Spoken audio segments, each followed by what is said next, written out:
প্রিয় এলাকাবাসী, আসসালামু আলাইকুম।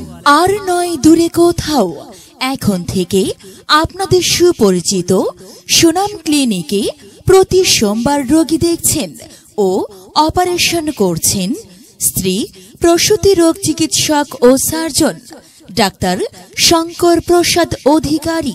হ্যাঁ, সুনাম ক্লিনিকে প্রতি সোমবার রোগী দেখছেন ও অপারেশন করছেন স্ত্রী প্রসূতি রোগ চিকিৎসক ও surgeon doctor Shankar Prasad Adhikari. Doctor Shankar Prasad Adhikari MBBS Dhaka medical college, BCS স্বাস্থ্য, CMU ultra, FCPS gynae, ex registrar gynae ও অবস বিভাগ, শের-ই বাংলা মেডিকেল কলেজ হাসপাতাল, বরিশাল। রোগী দেখার সময় প্রতি সোমবার বেলা 3টা থেকে সন্ধ্যা 6টা পর্যন্ত। রোগী দেখার চেম্বার সুনাম ক্লিনিক। সুনাম ক্লিনিক আত্রাই থানার পশ্চিম পাশে। আপনার প্রয়োজনে আসুন, চিকিৎসা সেবা নিন। মহান আল্লাহর রহমতে সুস্থ থাকুন।